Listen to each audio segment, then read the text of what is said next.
Yo, what's going on, guys? We are back with another video. Uno mas, one more, two more, maybe three more. They're gonna keep coming. You guys stay subscribed and watch these. These are really informational videos, but I've been working with our Flipping Wheels group, and they're wondering, what are the pros and cons of starting a used car lot or / dealership? So I wanna take the time to talk about this in this video today and explain the pros and cons based off the knowledge that I have. I started a used car dealership with my dad back home in Arkansas, so I have a little bit of experience with this. I have experience at the car auctions, at the dealer-only car auctions, that is, and I want to share this with you guys today. So, as some of you guys may know, doing this as a private party sale, hitting your 5-car limit, there is a pro. And that pro, depending on your state, is that you don't have to pay taxes on private party sales. So in Arizona, you do not. In Arkansas, you wouldn't have to pay on anything under $4,000, whether it's at a dealership or as an individual's vehicle. But a huge pro with having a dealership is that you have access to these private auctions to where you can pick up multiple cars in one sitting. So if the auction's on Wednesday and you go and you have $50,000 or you have $20,000, and you want to buy $21,000 cars, instead of having to go from location to location to location, different areas, spending a whole day meeting people, seeing if their car's good, seeing if they're telling the truth, you can see all 20 of these cars in one spot, evaluate them right there, and then bid on them later on, and about an hour later when they come through the auction lane. And then after you have your license, since you can do this, you can bring them all to your little car lot and then sell them for a profit. But obviously there are cons.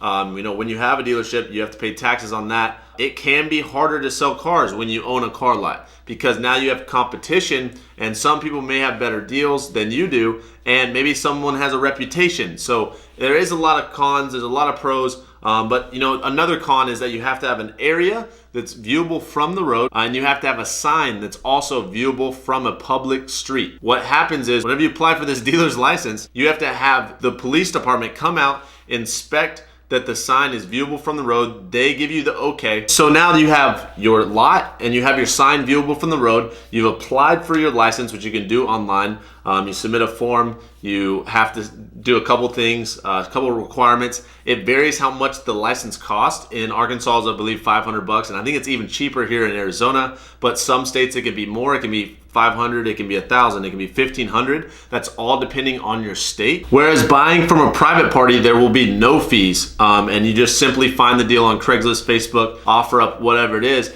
and then you resell it for a profit after you register in your name, you insure it, maybe you drive it for a month. But it's all about finding that right deal and being much more cautious because you can only do a limited number yearly. It's still very doable on both ends, but there are a lot more factors with having the dealership itself. And with a car dealership, there is so much more paperwork to be done. All this has to be documented clearly. You have to do that with a private party as well, but you have to get copy front and back of their driver's license, front and back of the bill of sale, an extra copy. Whereas depending on your state, you may just have to write a bill of sale and then hand over the title. It's much more time consuming on the back end after you sell the car, but it is worth it if you want to go that route. But if you want to just do this recreationally or for fun, doing it 5 times a year as a private party is a very, very good way to make an extra $500 to $1,000. It just depends on who you are and how hard you want to pursue this. But regardless, you can make money in this market very easily. You just have to keep in mind that there are a lot of factors when going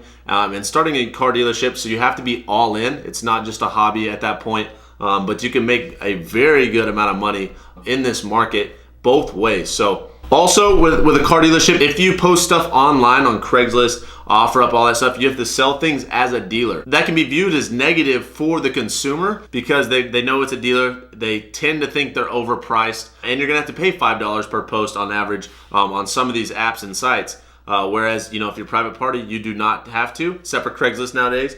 People be aware, Craigslist now charges $5 every post, regardless of if you are an individual or a dealer. That is also a negative part of this, is you have to classify yourself as a dealer. And people are going to try and shop private party most of the time first if they're looking for used cars. So here's also an example that I talked about, I think 2 videos ago on my YouTube channel, is that Caleb and I, he's behind the screen right now, we went and looked at a Honda Grom. They hold value very well as a unit itself. When you buy them private party, they're actually typically more expensive than buying them at a dealership. And I was like wondering why. I didn't really think much about it. But whenever I went to go buy one last week, it was $2,695. And I was like, okay, I'll pay that cash right now, because that was a steal for an 18 model that had 0 miles on it. And it was a new. So I was like, that is a really good deal. But then they were like, oh, you're gonna have to pay the crate fee, the dock fee, and a couple other fees. And out the door, this motorcycle was $4,100, essentially all because of the dealership alone. But on a lower motorcycle or a cheaper motorcycle like that, it was almost double the price of what I was willing to pay, or what they showed outside on the floor and what I saw. So that is another reason why there are pros and there are cons to both sides of this, but there are a lot more fees whenever you're a dealer, and there is a limited amount that you can sell in a year depending on your state if you're a private party consumer. But I just wanted to go over this with you guys. A lot of our members in our group chat are asking about this. They're considering getting their dealer's license and learning more, and then pursuing it full time as a complete business.